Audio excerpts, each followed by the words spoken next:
David LaGrand and Arielle Leipham Ellis, the Fulton Heights representative on the Uptown Grand Rapids Inc. board and a member of Friends of Slow Streets. We'll be diving into an important conversation about biking and pedestrian safety in Grand Rapids. But first, let's go over some of the latest updates from around Grand Rapids. The City of Grand Rapids Office of Emergency Management is hosting a series of community preparedness workshops to help residents strengthen their disaster readiness and resilience. These workshops provide an opportunity for attendees to discuss their concerns, share personal experiences, and learn practical strategies for emergency preparedness. 2 workshops remain in the series, and all residents, whether attending or not, are encouraged to participate in a citywide survey open through this month. More details, including workshop dates and locations, can be found on the city website. The city recently announced administrative leadership updates with several new appointments and changes. James Hurt, Managing Director of Public Services, retired after a 26-year career with the City of Grand Rapids last month. Annabelle Wilkinson was appointed as the city's Chief Sustainability Officer, managing the city's sustainability, climate change, and environmental justice programs. Brandon Davis was appointed to serve as Managing Director, overseeing the city's Office of Equity and Engagement, and the city's Office of Oversight and Public Accountability, which he led the establishment of in 2018. Davis has served in an interim capacity overseeing both departments since November 2023. Happy Women in Construction Week. Starting today, Grand Rapids has launched the 2025 construction season with the South Division Avenue Reconstruction Project, which involves installing a new water main, replacing lead water services, reconstructing the street, and narrowing the street to slow traffic. The finished street will include wider sidewalks, ornamental streetlights, new traffic signals, 79 new street trees, and raised bike lanes level with the sidewalk. Other major street reconstruction projects include on Leonard, Ann, Boston, and Plainfield. Residents can learn more and provide feedback at the construction season kickoff event on March 25 at Union High School from 5:30 to 7 p.m. The annual Donut Dash 5K is taking place tomorrow, Tuesday, March 4, starting at 6 p.m. at the Red Lion Neon parking lot on Bridge Street. It's a free event with stops all along the way for punchki. Every punchki consumed, up to 3, participants earn entries into a prize drawing, plus 1 entry just for attending. Donations support the Grand Rapids Police Foundation. Pre-registration required. More information on the city's website. As part of the Michigan Regulation and Taxation of Marijuana Act, the City of Grand Rapids will receive $1.4 million this year in state marijuana tax revenue. Local leaders are discussing how to allocate these funds, as this tax revenue going to cities, townships, and counties is at the discretion of municipal leaders. In other local marijuana news, 6 local dispensary owners are suing the City of Grand Rapids over its cannabis social equity program, which was adopted in 2020 to address the historical impacts of the war on drugs. While participation in the program is voluntary, once a dispensary submits a plan, it becomes legally enforceable with non-compliance, resulting in a 3% penalty on gross revenue or a risk of losing their license. The dispensary owners argue that the policy places an unfair burden on the businesses.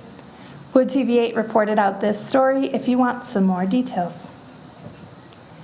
Mayor David LaGrand is continuing to invite residents to participate in Mayor's Mondays, an opportunity for conversation between the mayor and his constituents. This month is focused on infrastructure and neighborhood development. The first session of the month is tonight, 5:30 to 7 p.m. at West Michigan Hispanic Chamber of Commerce on Division Ave. A few upcoming community events to highlight, scheduled for March 13. This march honors the Cesar E. Chavez and promotes social justice within the community. The march will begin at West Michigan Hispanic Center and spans the length of Cesar E. Chavez Avenue Southwest, ending at Potter's House School on Clyde Park Avenue Southwest. Following the march, there will also be a unity gathering and a luncheon hosted at Potter's House Chapel. Taking place on March 15, Irish Off Ionia is Michigan's largest St. Patrick's Day street festival. This 21 and up event is taking place at Calder Plaza instead of on Ionia this year, hence the name change. The annual St. Patrick's Day Parade is set for March 15, beginning at 11 a.m. on Monroe Avenue at Lyon Street, ending at Veterans Memorial Park. That's it for city updates. When we come back from the break, we'll be joined by Grand Rapids Mayor David LaGrand and Arielle Leipham Ellis, the Fulton Heights representative on the Uptown Grand Rapids Inc. board and a member of Friends of Slow Streets, to talk about biking and pedestrian safety here in Grand Rapids.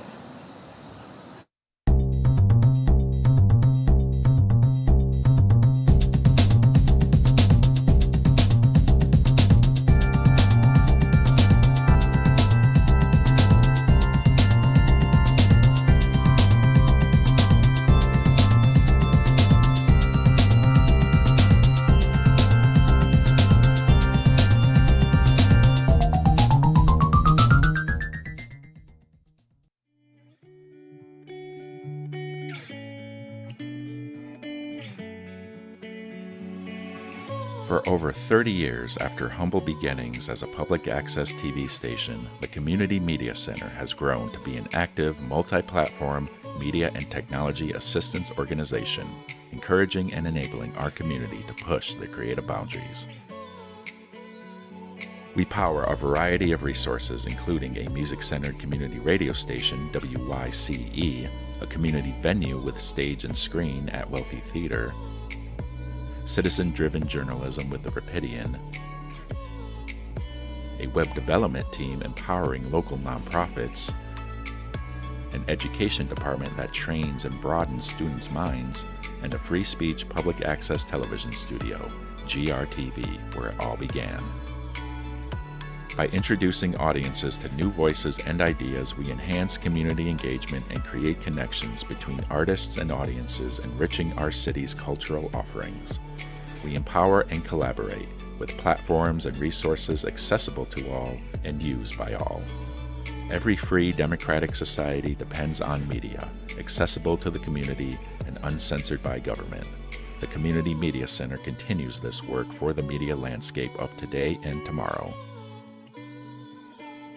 These platforms and services empower our neighbors to tell their stories and explore the richness of culture that Grand Rapids has to offer. Connect, discover, learn, create, and share. The Grand Rapids Community Media Center.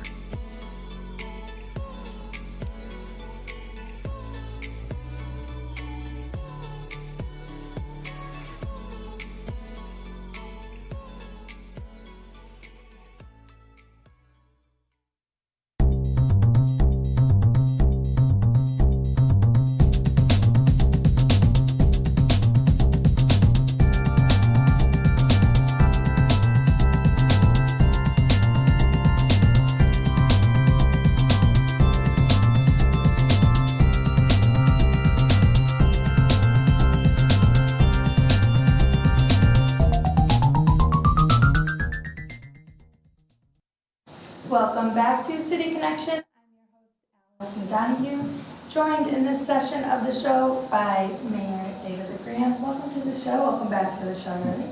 Thanks for joining us. So this month we're talking about bike safety, pedestrian safety here in Grand Rapids. I know this is a topic that's near and dear to your heart as someone who walks everywhere. I've seen you on the streets. Just to kick us off, what would you say are the most pressing safety concerns for cyclists and pedestrians in Grand Rapids today? You know, if you were going to compress it down to one thing, it's probably speed.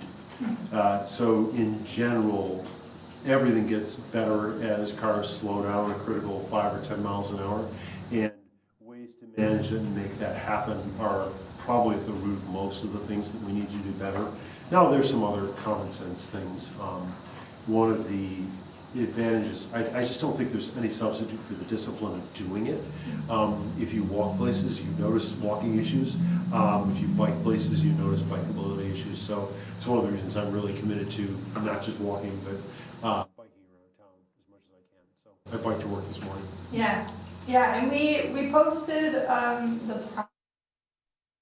we got a lot of feedback from folks. I know it's a topic that folks are really interested in as well. Yeah. So Grand Rapids, along with the Grand Valley Metro Council, adopted the Vision Zero 2050 strategy in 2018, which is a roadmap on how to redesign our streets, change policies, and improve safety in order to eliminate traffic-related deaths by 2050. Sounds like a big lift. Are you aware of what progress has been made or where we're falling short on that? Well, A, we've made progress, and B, we are falling short. I think I would like us to get to a point where we have zero pedestrian or cyclist deaths, next year, if we could. I think 2050 is a long time in the future, so I think that goal is needlessly cautious.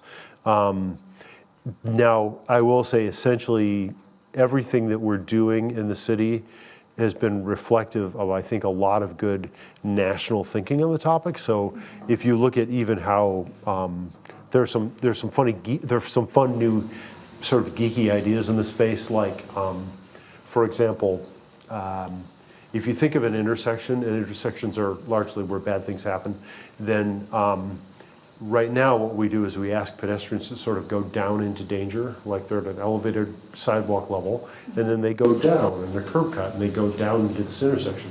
Well, if you're on a car, an intersection pretty much looks like the same as every other part of the street. So it's not, you don't get many visual or subliminal cues that you're in potentially shared space. Mm-hmm. So a great solution to that is to just raise up the entire intersection, so that the whole intersection is sort of a speed table. So it's not a speed hump. It doesn't give anybody, car sickness when they get up on it. But you just sort of go, if cars have to go up under another level and they're at the level that streets are at, you get a couple benefits out of that. One is cars then get the basic message that, oh, there might be pedestrians in this intersection. Oh, I should treat this a little different than I treat the other part of the road space. The other benefit you get for pedestrians is, and again, this is geeky stuff, but the number one place people slip and fall is at curb cuts, because it's a slope down, you get water in it, in the winter the water freezes, it's a great slip and fall potential. Now, if you just if you could leave the sidewalk at that higher level, those puddles all go away. That's a cool idea that's emerged in the last few years, and you can already see Grand Rapids starting to work on those ideas on some of its projects. So the answer is a lot of good thinking is going into this. I have a sense of urgency about all of this because I think right now, if I were to say one thing, it'd be that we've tended to rely on traditional engineering and construction tools, maybe more than we should, because those tools are slow.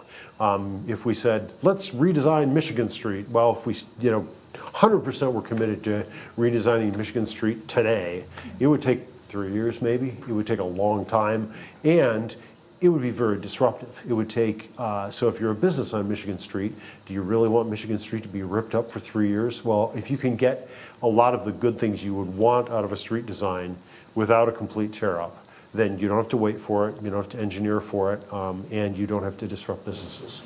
So there's good thinking in this space that says, there are lots of things you can do that don't involve these huge traditional investments, which means you can do them a lot faster.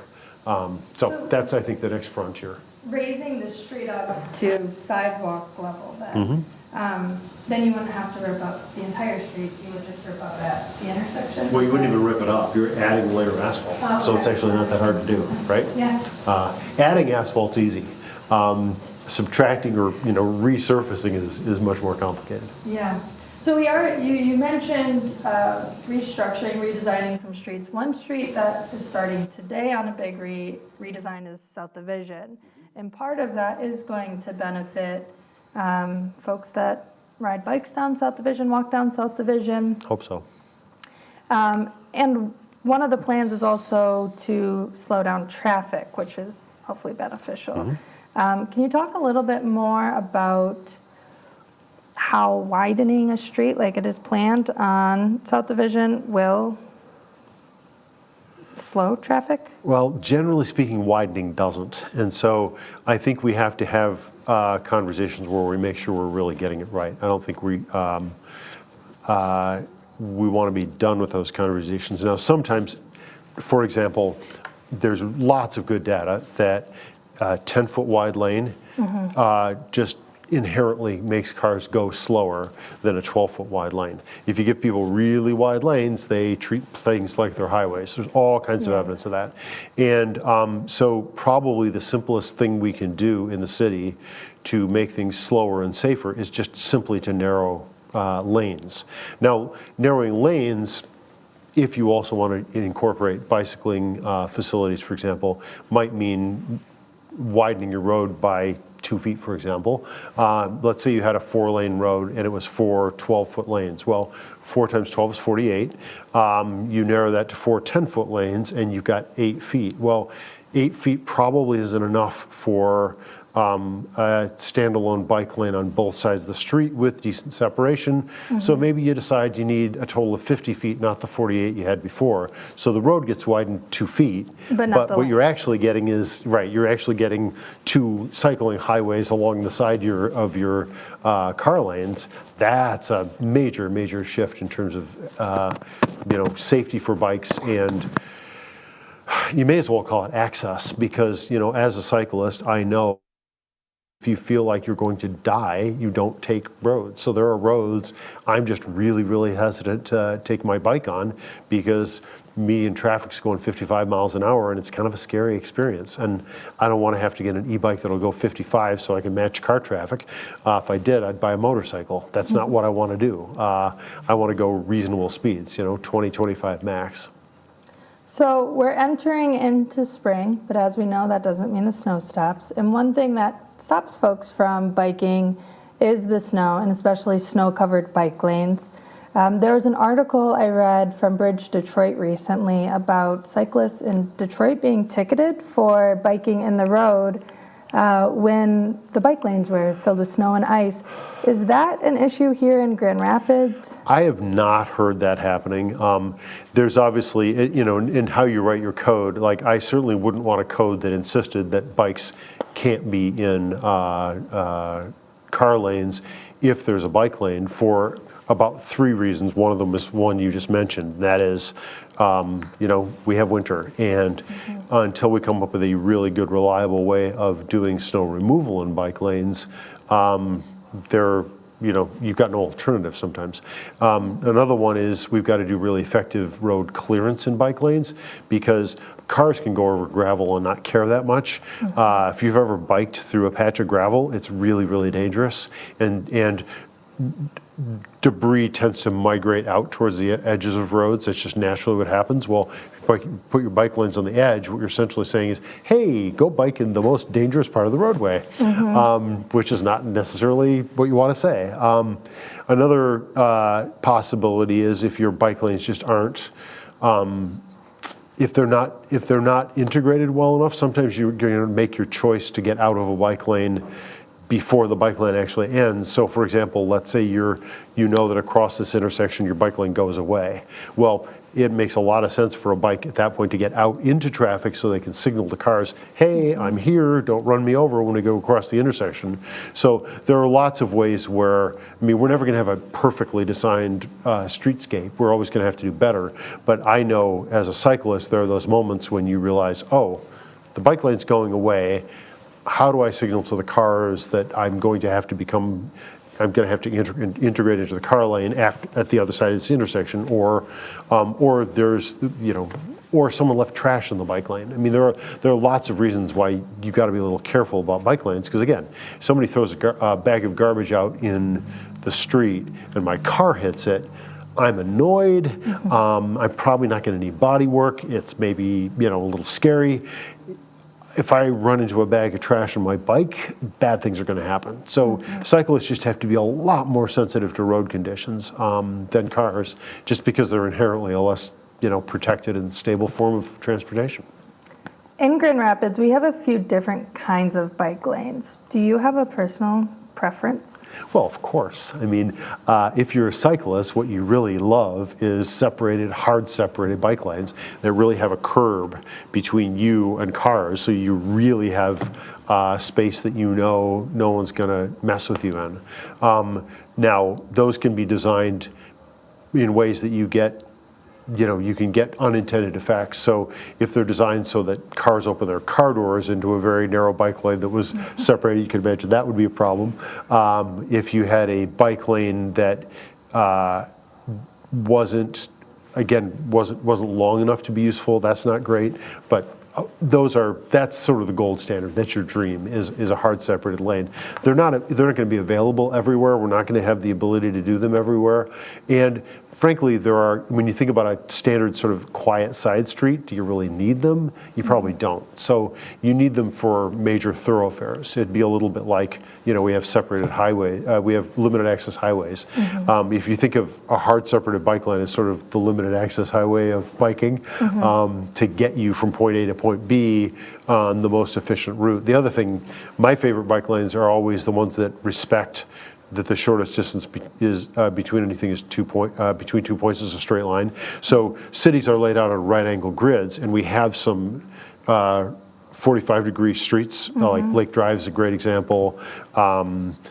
And those streets are really nice if you're a cyclist, because you physically spend less time on the road. So that's a way more in a car, it's maybe not, it doesn't feel like that big a deal maybe to not take the angled streets.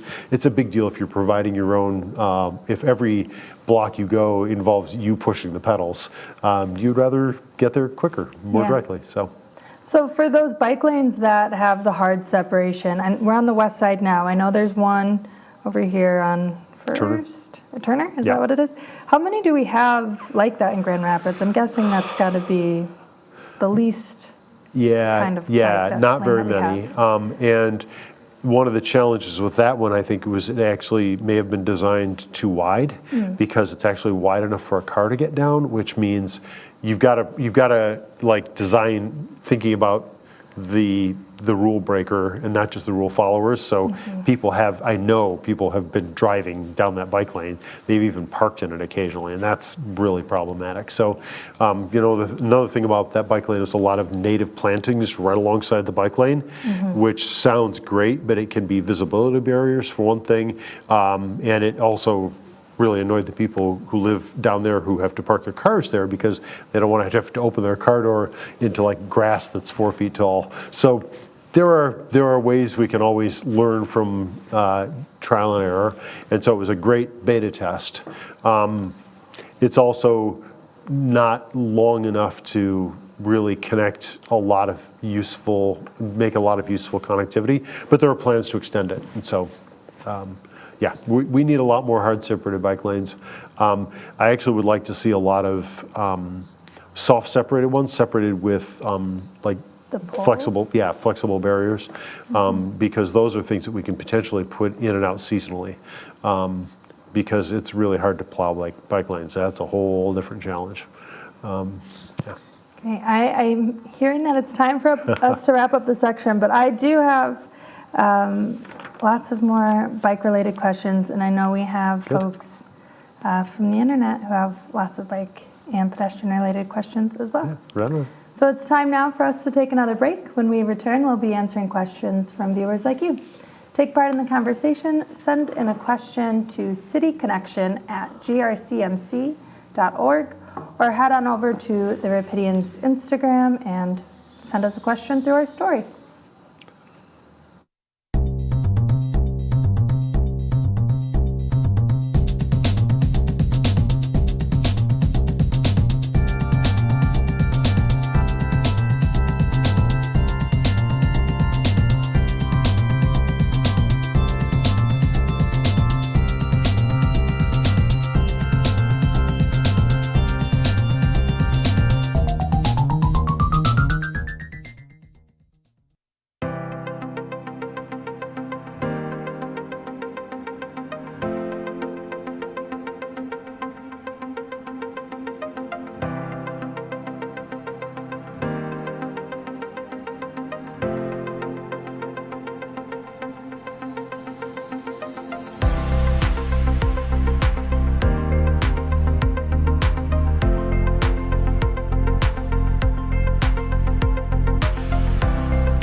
Welcome back to City Connection. It's March 3, 2025, and we are joined by Mayor David LaGrand and Arielle Leipham Ellis, the Fulton Heights representative on the Uptown Grand Rapids Inc. board and a member of Friends of Slow Streets.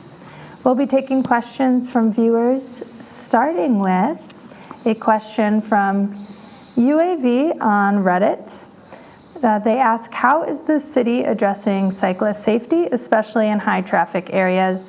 How does the city gather and incorporate feedback from cyclists regarding infrastructure and safety? Arielle, do you want to take this one first? I find it to be a really interesting question. So for me, what's really exciting about that is the community master plan specifically asked about cycling and separated bike lanes, and there was an overwhelmingly positive response. So I'm really excited and curious to see what the city does with that feedback. So there was the bicycle action plan in 2019. So I'm hoping that we can take the feedback from the community master plan and update the bicycle action plan, because kind of seems like the will is there, right, to take the next step. Mm-hmm. Before we go on to the next question, I do want to take this time. Can you tell folks about Slow Streets? Yeah, so this was a group that was really born out of the idea that when these new projects come up for public discussion, sometimes change can be really difficult. Right? Mm-hmm. It's new. And we thought, what if we started a group that was like, this is amazing, let's cheer this on. So Friends of Slow Streets is myself and about 8 other people, and we put out some visionary documents that we were like, hey, what if we redesign Bridge Street? What if we redesign Leonard? What if we, when they come up for reconstruction? So on our website, friendsofslowstreets.com, we went through and we actually drew our dream map and said, in a perfect world, this is where we would have separated infrastructure. And then we went through and did Street Mix, which is a cool website that anybody can use to redesign a street. So cool. Street Mix. Super fun. Yeah, Street Mix. I do know that there are some reconstruction plans planned for this summer as the summer season is. Yeah. Do you know if any of your wish list items made it into any of those reconstruction plans? So here's what's interesting, I'm like, this is a passion of mine. I'm not a trained engineer. Mm-hmm. So the way that I understand it is that those designs are years in the making. So sometimes it can feel like change is really slow, right? But I'm sure there are things on the wish list that made it in, right? Usually it's like segments of streets, because the way the streets, that Vital Streets works now is that they're gonna go after streets that have a certain pacer rating, right? And it's not gonna be like based on a bicycle network, it's based on the condition of the asphalt. So you get kind of these one-off segments, right? Mm-hmm. Where they do what they can, when they can, with the grant funding that the city has available to it. Right. So a great example of that is we're going to do some reconstruction of division between Fulton and Michigan. And if you look at the drawings, they're great. And you're like, wow, this is so cool. Yeah. There's going to be bike lanes. But then, what's going to happen when you hit Fulton? You're going to be, having to merge into traffic that's going really fast south. So the challenge is, how do you...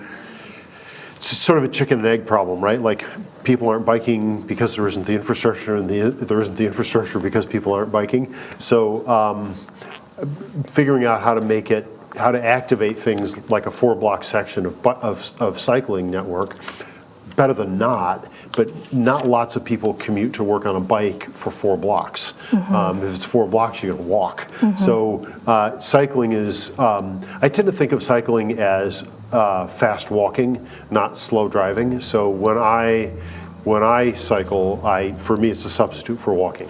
So if I'm thinking, I'd like to walk somewhere, but I don't quite have the time, then I'll use my bike. So when I biked down to City Hall this morning, it's because it's a 1.2 mile walk from my house. I could do it, but it's a little more than 20 minutes, and leave whereas earlier. It's like 5 minutes on the bike, right? Mm-hmm. So there's where biking makes sense. Now, am I going to bike to the Meyer on Alpine? Nope. not to get groceries. I'm not, and I'm probably never going to do that. I don't care how good you make the bike lanes, and I'm not biking out to Lake Michigan if I want to go see what the lake's frozen still.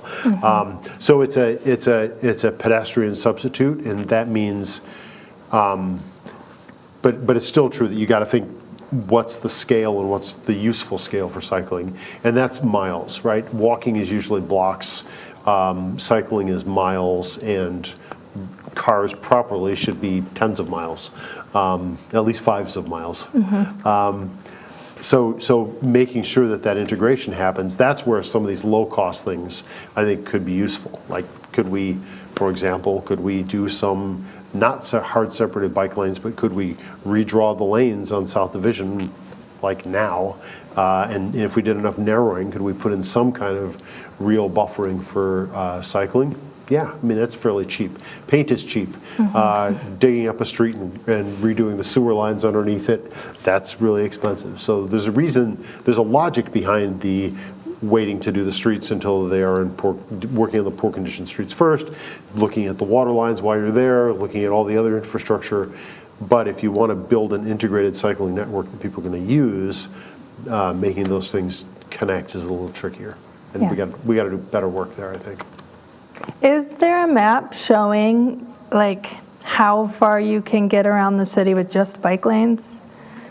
Oh, like the city's bike lane map? Yeah. Yeah, absolutely. The map that I was referring to was just, I shouldn't say just, it's the Friends of Slow Streets dream map of what we would do if we were, queens and kings for a day, or like 10 years. But the city absolutely has a map of their bike network. Yeah. And some of this stuff changes over time, and so sometimes if you beta test something and it really doesn't work, it's good that you beta tested it. So an example is, I don't know if people have seen, they probably have these little, they call them share-ons. It's a picture of a bike with a V above it.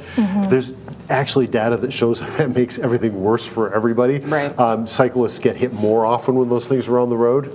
Interesting. I mean, which means they're not a good idea, and they're not a substitute for bike lanes. But it seemed like, oh, we don't have room for a bike lane here. We don't have any money. Let's put those things on the street. It sounded like a reasonable idea, right? But sometimes you can have unintended consequences. And there are always trade-offs. Yeah. Even when everything's great, sometimes you do have to make a trade-off about convenience versus right. So. So I also wanted to point out, and this is actually not a bad segue. So Arielle is part of the steering committee for one of our 3 Mayor's Mondays groups, and there's a reason we're talking about this today, because you let me choose what we talk about. We're going to be talking about cycling and infrastructure tonight over at the Hispanic Chamber of Commerce, and there's a Mayor's Monday website, so you can get all the information about where these things are happening.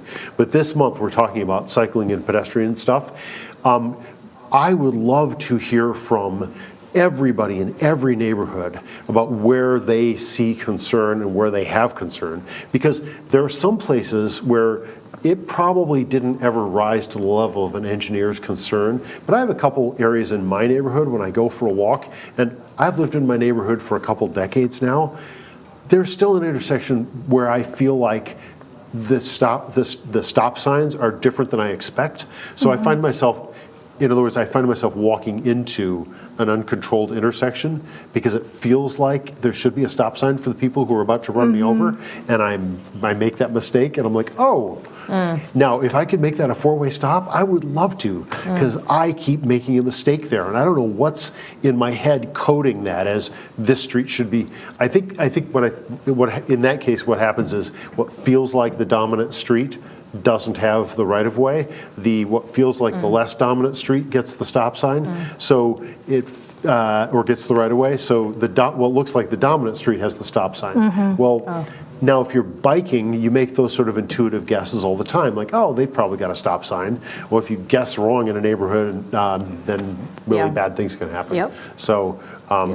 Love to hear where people would love to have 4-way stops instead of 2-way stops, which is one of the things I love, because it seems to me that's the cheapest way to get us some good safety. I'd love to hear people thinking about. Here's the other thing: all of those folks out there listening, when you're driving around town, think about places where you're sitting at a light just waiting for the lights to change, and there's no traffic going. And you're like, man, I could have been through this intersection 30 seconds ago if this was a flashing red. I think there are a lot of intersections in town where a four-way flashing red would be better for bikes, better for cars, better for pedestrians. And we got married to this. I mean, traffic lights are cool. We all, like, they got invented about 100 years ago, and they were better than not traffic lights. But, I mean, they're better than the Wild West. But I think we got over-dependent and sort of over-adoptive of traditional red, yellow, green traffic lights, and I think that we could move way away from them in a lot of places in the city. So love to hear from neighbors, but nobody knows neighborhoods like the people who live in them. So all of those traffic ideas, I'd love to have people start coming to Mayor's Mondays and saying, hey, can you put a four-way stop at this intersection? Or, hey, I think if you got, like one of my candidates is at the corner of MLK and Eastern. I think that light could be four-way flashers and cars would get through there faster. I wouldn't have to wait so often, but if I'm on a bike, I'm way happier to be at a four-way stop than I am to be at a lit intersection, because I can just wait my turn and just be part of everything that happens. And nothing's going to happen fast at a four-way stop. It just doesn't. So the lethality goes way down. It's way safer for pedestrians. So you get lots of really good win-win-wins from four-way stopped intersections. So that's one of the things that I'd love to see us adopt more at the neighborhood level. Great. Question from Throwaway Burner 3000 on Reddit. What is being done to enforce dangerous traffic violations that put both cyclists and pedestrians in danger? That's a good question. One of the frustrations that, and I'm going to have to look into our city ordinances, because one of the problems with current enforcement by officers is if a civilian sees something really dangerous, you can't necessarily get action out of it. So the other day, a driver just completely blew a red light, and I called the police, and the answer I got was, well, an officer didn't see it, therefore we can't do anything about it. Now, fortunately, nobody's hurt. There's no accident. So if there'd been an accident, there would have been a protocol, right? But an avoided accident is still just as much a danger moment as one that caused an accident. And we should be trying to avoid the accident adjacent things, right? Just like, anyway, so I think that I intend, and I haven't had time to look at how we can allow for civilian witnesses to trigger enforcement on breaking on those kinds of dangerous events. I also think that one of the things that we really ought to be focusing on is investing a little more in traffic enforcement. That's something that really dipped during COVID, but I know that GRPD is ramping it back up. And there are really basically three ways you can stop accidents. One is street design, and that's one that we've traditionally not talked about at all, not thought about at all. And so it's exciting that finally people are thinking, oh, maybe if we designed our streets better, people wouldn't want to go 55 miles an hour. And that's, I think, probably 60 to 70% of the way to make things safe. Enforcement matters. If you don't ever enforce laws, people don't obey them as well. And so that matters. And then the third is education and, better driver behavior. And so, peer pressure things sometimes work, right? Like there's a reason that the state cops put up billboards saying, hey, by the way, don't get high and drive your car, because we all want to be nice people, right? And so if we're reminded, hey, if you drive through my neighborhood that fast, you're kind of being a jerk. So one of the things I'd like to have is, and Arielle and I have talked about this, is letting neighborhoods buy signs, like speed limit signs that had little comments underneath them, like 25 miles an hour, my mom lives on this block, or 25 miles an hour, why are you in such a hurry? I think it'd be fun if we had commentary underneath our speed limit signs. Yeah, or just the signs that say, drive like your kids live here. Right. Always a nice reminder too. I know one education question I have, unless I just blanked. No, who has the right of way at crosswalks? Is it the driver or is it the pedestrian? The answer is it's the pedestrian, but it's very rarely observed. I mean, so that's a culture shift thing that partly we just have to admit that crosswalks are so scantily observed by drivers that we need to have really obvious ways to make it like we're not kidding. So it's great to have those yellow signs that say state law, there's really a crosswalk here. And I think every crosswalk should have one of those like tomorrow, because they're not that expensive. But then the next step up is the instant on flashers, which I love. And I think if we really became a community where essentially every pedestrian crosswalk we cared about, I think pedestrians all deserve to have something they can slap that immediately then turns on flashing lights so that it says, yo, pedestrians are here, don't kill them. I think that's, if we could live in a world where every single crosswalk had one of those, I'd be much happier. I think this goes back to the question of self-reinforcing design. So really, it should be obvious who has the right of way, right? So that, like, the police can't be everywhere, right? So I know that there's some enforcement questions, and the truth is that right now there's an over-reliance, I think, on a workforce that is already strained. And I think that we can educate, our little hearts out. But at the end of the day, we get people who move, we get folks who move in, right? Things change, we get new drivers on the scene. So we are moving as a culture toward this idea of humans are fallible in street, or I can never pronounce that word right. Humans make mistakes, okay? And we need to design our streets for that. So, enforcement and education, I think, are excellent tools, but they are not all the tools that we have available to us. It's time for us now to take another break. When we return, we'll be taking more questions from the public.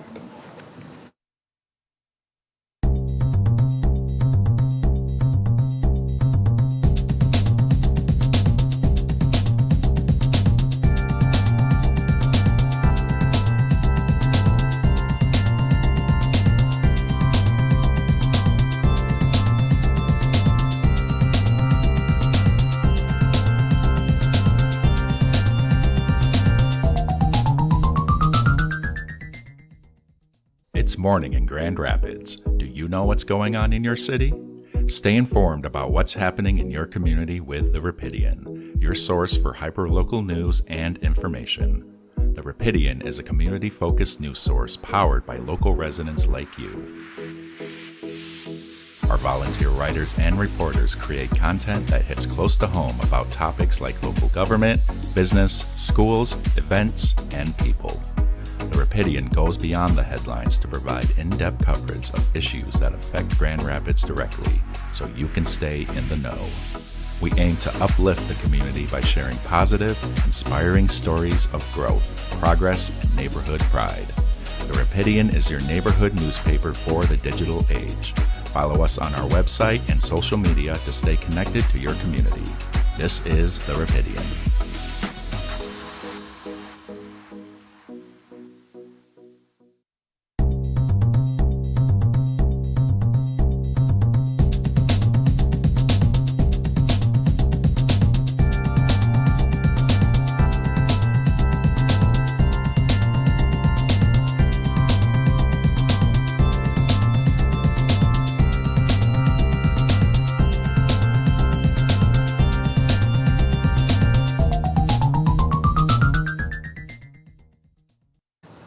Welcome back to City Connection. We're joined by David LaGrand and Arielle Leipham Ellis, the Fulton Heights representative on the Uptown Grand Rapids Inc. board and a member of Friends of Slow Streets. Taking questions from the public once again. First question, we've got 5 left here. This one comes from Cultivus on Reddit. I hope I pronounced that right. Will there be more enforcement against people riding Lime bikes and scooters on the sidewalks downtown? Funny enough, we were just chatting about that. Just quickly, yes, I hope so, but also it turns out we can geofence scooters and bikes, which means we can, entirely restrict them from being in certain areas. So if we have a big enough problem with them, that's always an option. We can also control their speed. That being said, we are seeing really, really high rates of adoption and not a lot of alarming data about accidents at this point. Now, I say that as someone who's really concerned about this, and I'm concerned about it because my mother lives with us.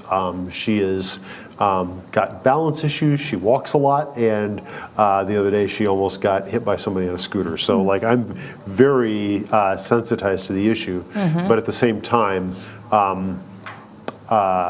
you know, it's a huge asset for people to be able to use those things, partly because cars are really, really expensive, and everything we can do to let people do sort of what they call their last mile of transportation, so they can actually, they're a huge way to actually integrate public transit into people's lives.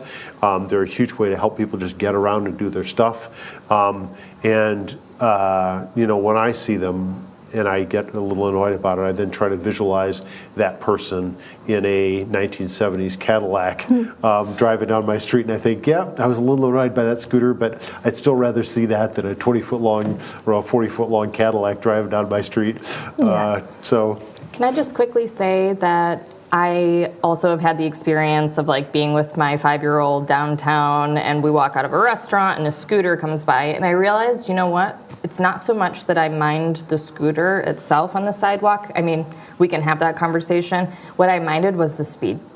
So I think if we could like maybe slow it down, see how that goes, right? Yep. Try to test that out and iterate. That could be, that might solve 90% of the issue, right? Exactly. Right. And so the ability to do that with tech is great, because when we're talking about, you know, scooters, mostly we're talking about Lime scooters, right? There are people out there on their own scooters, but there aren't that many of them. Because again, enforcement is just, it's so tricky, right? So it's like, what other tools can we use? Plus, you know, enforcement, obviously. So I would love to see this. I know, like in Washington, D.C., I think they go between 5 and 8 miles per hour. I think ours go up to 10 here. Yeah. And I think they go even a little faster than that. Yeah. So there's a conversation to be had, but again, we're slow streets people. Yeah. Like, slower is better. Slower is better. We'll keep going. I'll also note, though, they are not an alternative to a safe designated driver home from the bar either. Touche. If you are drinking, do not get on a scooter. Chris says, I've been borrowing my brother's electric bike, but I'm not sure if I should be using the bike lanes or the streets. It gets going pretty fast, but I don't feel fully safe driving on the street, which is the correct classification. That's geeky, partly because I don't know what kind of electric bike we're talking about. Yeah. So there's class 1, class 2, class 3. The simple answer is, if you're on the sidewalk, you always have to yield to pedestrians. So it's not illegal to be on the sidewalk, but you absolutely have to yield to pedestrians. That is the law. He was saying bike lane, or they were saying bike lane or street, though. Oh, well, I think they maybe meant sidewalk, but like, why? I don't know why they wouldn't feel safe going in a bike lane. Yeah. Sometimes it can, well, kind of to your point earlier, sometimes the bike lane is there and you're like, who's going to use that bike lane, right? Right. So, like, Or sometimes being in the street. If it's got a battery and you're going a little bit faster than maybe another cyclist in the bike lane, maybe you want to be in the street. I tend to, I use an e-bike, and one of the reasons I use it is because I can pretty much match car speeds, and that's really nice, because then I just don't yield to cars. I'm just being a car speed unit on the streets. But I get that that's also a little scary. I'm used to going 25 miles an hour because I did a lot of aggressive cycling in my youth, and I still do. So an e-bike doesn't make me any faster than I could go on my really fast bike, but it just means I don't have to sweat while I do it. It's not as tough. From Guardian 667, so many sixes and sevens. Guardian on Reddit. Will Grand Rapids begin with hostile vehicle architecture to actually improve biker and pedestrian safety, i.e. raised pedestrian crosswalks, one-way vehicle spikes? Oh, one-way vehicle spikes. Hadn't heard that one never floated heard that I don't know before. what that one is either. No, that sounds You kind of know, scary. I don't know that I would call it hostile vehicle architecture. It might be, right? Like, we're all adults here. I think we can handle nuance. But I would say that, in my mind, that's more pro-pedestrian and pro-cyclist infrastructure. Because for me, first and foremost, I am a driver, right? So these sorts of measures are good for drivers, they're good for pedestrians, and they're good for cyclists. I know that if I'm driving and it's snowy and it's slippery, I don't want to slide into a cyclist, right? And I want to make sure that I'm driving slow and I'm not getting, distracted listening to my radio or my kids are squawking in the back seat, right? Like, I'm like, oh yeah, right, I'm on a slow street, I'm on Monroe Center, I'm inherently, right, like part of my subconscious is going slowly. So I see this as pro everybody, to be quite honest. I don't see it as a bad thing to slow folks down. From IP Suites on Reddit, does the city have any plans to create a safe way for cyclists to cross the Beltline or 96 east of town? Oh, boy. What a dream. Exactly. I love it. I love this idea. Mayor, can you do anything about that? Can you imagine the cost? I mean, Everything's expensive. yeah, well, and when I think about, I love the idea of actually raised cycling and pedestrian options places, and when you see them, they're such a joy. But we could do one, but then I feel like, well, we should have 20. Sort of like, it gets down to the downsides of now. The East Beltline is a collar road, and I don't think you can really get around having collar roads around cities. What I, first on my line of things to worry about is the 131, because the 131 just is a barrier that runs right down the middle of our town and may as well be, the Marineris Trench for all that it's crossable by anybody other than a car. Periphery of our town is probably a lower priority. But I'd love to see, I'm always worried about that. And, when I went to Calvin College, and when I was there, somebody got killed trying to cross the East Beltline. And, it's really, really dangerous. It's a highway. So Calvin, that's why Calvin did their overpass thing. It was after that fatality. And it's not cheap, but it'd be great to see more of those and to be able to afford more of them. I would just like to maybe see the ability to cross the East Beltline at grade. You can do it as though you're a car, right? You can be in if you're on don't think reasonably Cascade though. or Burton. I don't think on foot. Oh, was that an on-foot question? Or on bike. I just, whatever. Yeah. It's not easy. No. Another question from IP Suites on Reddit. Does the city have any plans to create Yeah. You're right. That was the last question? No, one last question. How is the city funding cycling infrastructure and programs, and are there any new funding sources being considered? That's a great question. The simple answer is we do have a streets millage, and some of that money can be used. We use it for streets projects generally, and we've got a general budget, and we can use money from that. We also potentially can bond. And so we have had some very initial discussions about the bonding potential. And cycling is, and I want to actually talk for a little bit, because we haven't talked a lot about pedestrian friendliness, but I think we've got miles to go in making Grand Rapids really, really an easy place to walk. And there's a lot to be done there. So for all that I'm pro-cyclist, the fact of the matter is I can walk in 8 inches of snow. I can't bike in 8 inches of snow. Frankly, I maybe can't even drive in 8 inches of snow. Walking is the most flexible, lowest tech option, as long as you don't have physical limitations, right? If you're able to do it, walking is kind of amazing. But we need a lot more. We need to think about mid-block crossings for pedestrians and not just at intersections, because it's much safer. We need to think about ways that we can generally really slow people down and make an intersection safer, but Yeah, and I forget what the last question was. I'm sorry, folks.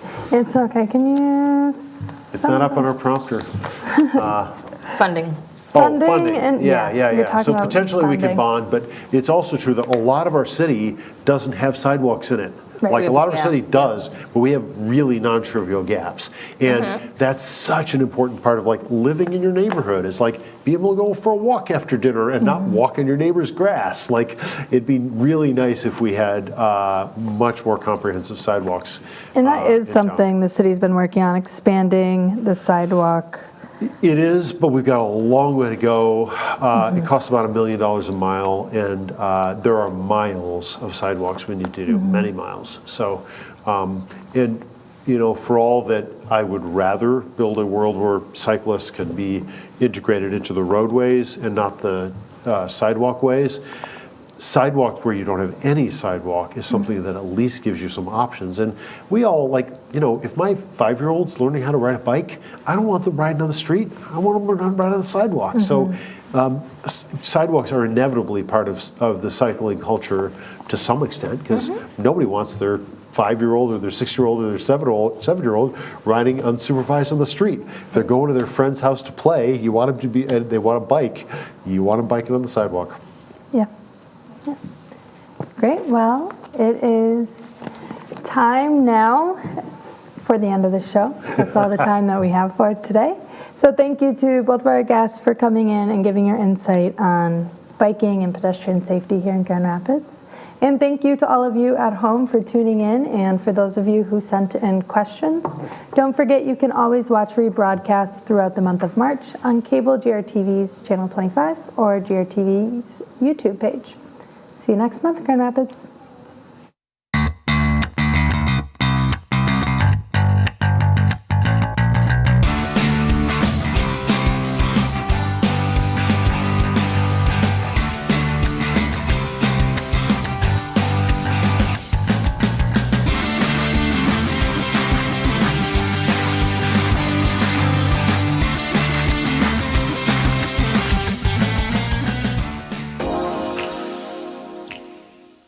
The Grand Rapids Community Media Center is committed to creating a diverse and inclusive environment for all community members. It is a place where community voices are heard, valued, and lifted through media.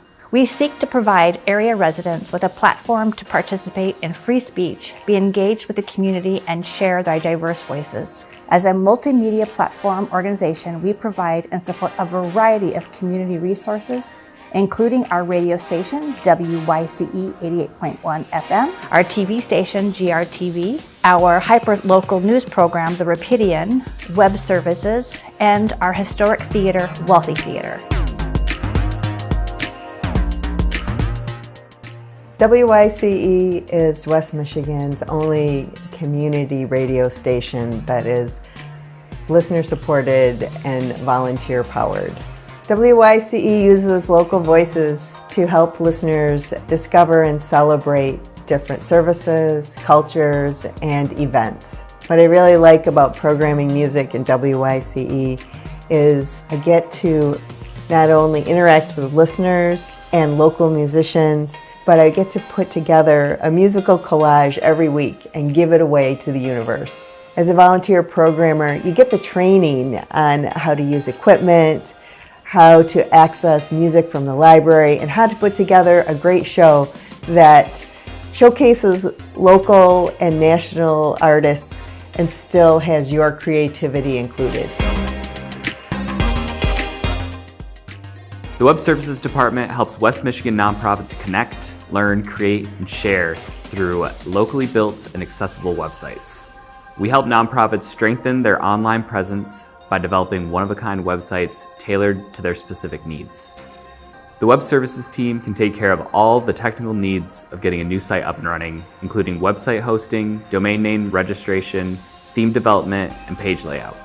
Websites are built with accessibility and responsiveness in mind, making sure our projects are available on any screen and accessible to people of all abilities. We are passionate about helping organizations in the nonprofit sector effectively communicate their stories online, promoting equity and media access with our affordable services. Wealthy Theater is a historic theater on the southeast side of Grand Rapids. It was built in 1911, and today it stands as a performing arts center, historic cinema, and community venue. We provide a space for community connection, where community members can get together, enjoy different shows and different events. From concerts to comedy, musicals, theater, film screenings, you name it. Anybody from the community can sign up to be a member and rent one of our spaces to host their event. We have a staff here at the theater that helps make all the events here happen, as well as a great community of volunteers. The goal is to bring the community together, bring audiences together, artists together, create experiences where those two can connect. Whether you're an audience member who wants to come see a show, or you're somebody who wants to put on a show, Wealthy Theater is a space for you. The Rapidian is a hyper-local news source powered by, for, and of the people of Grand Rapids, Michigan. We launched in 2009 using funds from local organizations and generous donors, and this community-driven platform empowers residents to share their stories, post articles, and keep track of local events and issues. By emphasizing citizen journalism, the Rapidian provides a unique grassroots perspective and a vital news service for the residents of Grand Rapids. In 2023, we are relaunching the Rapidian with the Grand Rapids Documenters program, where we train and pay local citizens to cover public meetings, empowering residents with the tools and resources to strengthen the news media landscape in Grand Rapids and become more civically engaged. GRTV airs public access television programming made by and for the Grand Rapids community, amplifying their voices to support a diverse and vibrant democracy. We provide the tools, training, and broadcast platform for free speech. Community members can take classes on video and production features, borrow professional equipment, editing software, and use of our studio facilities to create their own content. We help community members connect, learn, create, and share.